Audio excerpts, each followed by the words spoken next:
നമസ്കാരം. Today at മലപ്പുറത്തിലേക്ക് സ്വാഗതം. യാത്രക്കാരുമായി പോകുന്നതിനിടെ നെഞ്ചുവേദന അനുഭവപ്പെട്ടതോടെ യാത്രക്കാരെ സുരക്ഷിതമാക്കി ബസ് നിർത്തിയ ഡ്രൈവർ ചികിത്സയ്ക്കിടെ മരിച്ചു. പറപ്പൂർ കുരിക്കൽ ബസാർ തൊട്ടിയിൽ മുഹമ്മദിന്റെ മകൻ അബ്ദുൽ ഖാദറാണ് മരിച്ചത്. കാറിൽ നിന്ന് MDMA കണ്ടെത്തിയ സംഭവത്തിൽ പ്രതി അറസ്റ്റിൽ. കാളികാവ് കറുത്തേനിയിൽ പോലീസിനെ കണ്ട് 25 ഗ്രാം MDMA കാറിൽ ഉപേക്ഷിച്ച് ഓടി രക്ഷപ്പെട്ട പ്രതിയെ വണ്ടൂർ പോലീസും നിലമ്പൂർ ഡാൻസാഫും ചേർന്ന് പിടികൂടി. കൂരാട് തെക്കുംപുറം സ്വദേശി മാഞ്ചേരി നജീബിനെയാണ് പോലീസ് പിടികൂടിയത്. അയൽവാസിയെ ചുറ്റിക കൊണ്ട് തലക്കടിച്ച് കൊലപ്പെടുത്താൻ ശ്രമിച്ച വയോധികന് 15 വർഷം കഠിന തടവും 75,000 രൂപ പിഴയടയ്ക്കാനും ശിക്ഷ വിധിച്ചു. പാണ്ടിക്കാട് പുളമണ്ണ പുക്കൂത്ത് പൂവശ്ശേരി പുത്തൻ വീട്ടിൽ രാമചന്ദ്രനെയാണ് മഞ്ചേരി അഡീഷണൽ ജില്ലാ സെഷൻസ് കോടതി ജഡ്ജി AV ടെല്ലസ് ശിക്ഷിച്ചത്.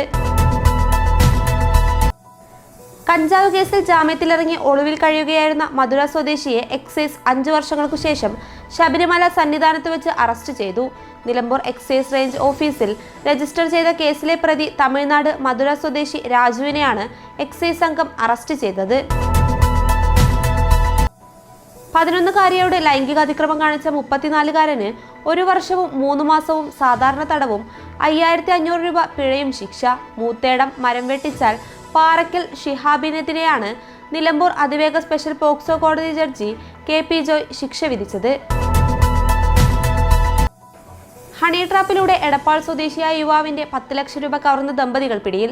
അസം സ്വദേശികളും കുറ്റിപ്പുറം തങ്ങൾപ്പടിയിലെ താമസക്കാരുമായ യാസ്മിൻ ആലം, ഭാര്യ ഗദീദ ഖാത്തൂർ എന്നിവരെയാണ് കുറ്റിപ്പുറം പോലീസ് പിടികൂടിയത്.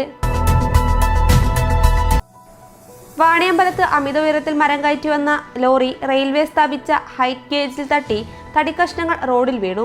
തൊട്ടുപിറകെ ബൈക്കിലെത്തിയ കുടുംബം തലനാരിഴയ്ക്ക് രക്ഷപ്പെട്ടു.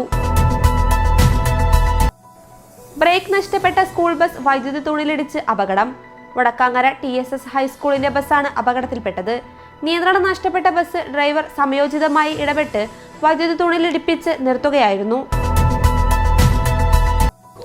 കരുളായി ഉൾവനത്തിൽ അധിവസിക്കുന്ന ആദിവാസികൾ കാടിറങ്ങുമ്പോൾ രാത്രി മടക്കം ഒഴിവാക്കുന്നതിന് വനംവകുപ്പ് സൗകര്യമൊരുക്കുന്നു. ഉൾവനത്തിലെ കാട്ടാന ഉൾപ്പെടെയുള്ള വന്യജീവികളുടെ ആക്രമണം ഒഴിവാക്കാനാണ് കരുതൽ നടപടികൾ സ്വീകരിക്കുന്നത്.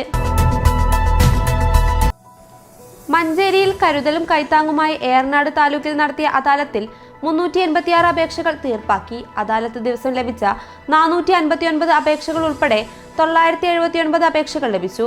മന്ത്രിമാരായ PA മുഹമ്മദ് റിയാസ്, V അബ്ദുറഹ്മാൻ എന്നിവർ നേതൃത്വം നൽകി.